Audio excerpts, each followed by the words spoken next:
مولانا بتائیے کہ پاکستان تحریک انصاف دوبارہ سے ایک تحریک شروع کرنے جا رہی ہے اور ان کو ان کی خواہش ہے، امید ہے کہ آپ بھی ان کا ساتھ دیں، تو آپ ان کا ساتھ دیں گے؟ مجھے تو اس سوال کا جواب نہیں آتا جی، کیونکہ ہم نے یہ فیصلے اپنے ملک میں کرنے ہیں یا برطانیہ میں نہیں کرنے۔ لوگ جاننا چاہتے ہیں مولانا۔ بہرحال میں بھی اس کے جواب کی پوزیشن میں نہیں ہوں۔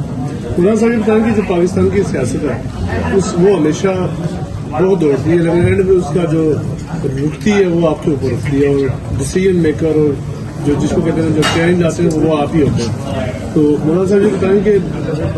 جو پاکستان کی سیاست ہے اس وقت کس طرف جا رہی ہے اور فیوچر کیا ہے؟ دیکھیے، ہماری بدقسمتی ہے، ہماری پوری جمہوری تاریخ کی جو بدقسمتی ہے وہ یہی ہے کہ ہمیشہ آئین پر اور جمہوریت پر فتون مارے گئے، اور ایسی اسمبلیاں مینج کی جاتی ہیں کہ پھر ان کو اسٹیبلشمنٹ کی خواہشات کے مطابق قانون سازی بھی کرنی ہوتی ہے، آئین کی ترامیم بھی کرنی ہوتی ہیں، اور نظام پر عوامی ادارے کی گرفت کی بجائے اسٹیبلشمنٹ کی گرفت بڑھتی چلی جاتی ہے۔ اب یہ ایک مشکل ہے پاکستان میں مستقل طور پر۔ تو اگر جمہوریت کمزور ہوتی چلی آئی ہے تو سیاستدانوں کا اس میں بہت بڑا کردار ہے، کیونکہ انہوں نے ہمیشہ کمپرومائز کیا، اور جب وہ اپنے مفادات کے لیے اور اپنے اقتدار کے لیے چند دن کے لیے آئے اور وہاں کمپرومائز کیا انہوں نے، تو آئین کمزور ہوا، تو پھر جمہوریت کمزور ہوئی، اور آج ایک بار پھر ہماری وہاں کی جو گورنمنٹ ہے وہ پھر جمہوریت اور آئین پر کمپرومائز کرنا چاہتی ہے۔ ایسا مولانا صاحب ایسا کیوں نہیں ہوتا کہ تمام جماعتیں ایک ساتھ بیٹھیں، یہ لوگ مل جل کے کام کریں تاکہ ان کو تعصب کی ضرورت نہ پڑے، لیکن یہ ایک ساتھ ہی بیٹھے رہے ہیں نا، پی ڈی ایم میں ایک ہی ساتھ بیٹھے رہے ہیں۔ اچھا مولانا، نواز شریف صاحب نے آج کہا کہ انڈیکیٹر جو ہے وہ بہت اچھے آ رہے ہیں، اکانومی اچھی ہو رہی ہے، مہنگائی نیچے جا رہی ہے اور ملک بہتری کی طرف گامزن، تو آپ سمجھتے ہیں کہ پاکستان میں بہتری آ رہی ہے؟ دیکھیے، ہر حکومت اس قسم کے دعوے تو کرتی ہے، اور ہر حکومت کو ایک سال کے بعد پھر اشارے مل جاتے ہیں، لیکن پبلک تک اس کے ثمرات کب پہنچیں گے؟ بات تو یہ ہے کہ عوام تک اس کے ثمرات پہنچنے چاہیے، غریب آدمی تک پہنچنی چاہیے، مہنگائی ختم ہونی چاہیے، روزگار کے مواقع ملنے چاہیے، اور ملک سے باہر جو پاکستانی بیٹھا ہوا ہے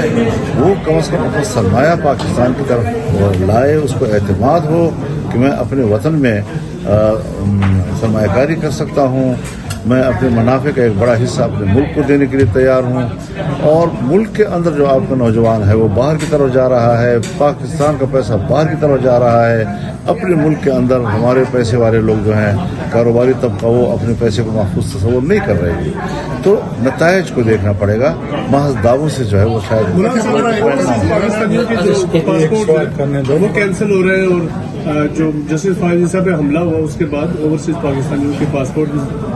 کینسل ہو رہے ہیں، ان کے خلاف آپریشن بڑے پیمانے پہ ہو رہے ہیں، تو اس کو آپ کس طرح دیکھتے ہیں؟ دیکھیے، یہ ذمہ داری تو حکومتوں کی ہے۔ ہماری خارجہ پالیسی کیا ہے،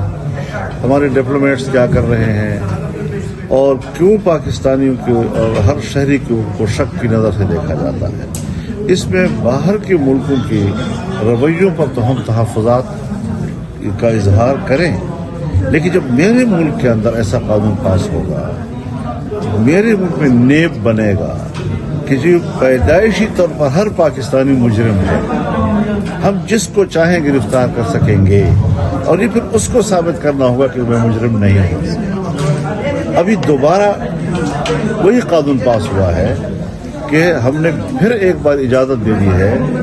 دفاعی قوت کو کہ وہ شک کی بنیاد پر کسی بھی شہری کو گرفتار کر سکتے ہیں، یعنی پاکستان کے اندر آپ کا ہر شہری مشکوک ہے، تو جب ملک کے اندر آپ کا ہر شہری مشکوک ہوگا تو وہ جب دوسرے ملک میں جائے گا تو کیا وہ اس کو شک کی نگاہ سے نہیں دیکھیں گے؟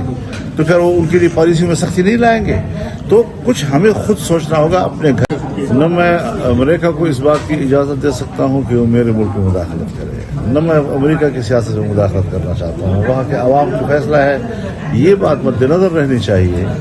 کہ ان کی خارجہ پالیسی چاہے ڈیموکریٹس کے ہاتھ میں ہوں چاہے ریپبلکن کے ہاتھ میں ہوں، دنیا کے لیے ایک ہی پالیسی رکھتے ہیں، ملک کے اندر کے بعد آپ یو کے آئے ہیں، آپ کے مطلب یہاں فالوورز بھی بہت زیادہ ہے کہ آپ کی یہاں پہ سیاست ایکٹیو ہوگی، اب آپ کی پارٹی بھی جیسے باقی پارٹیز ایکٹیو ہیں؟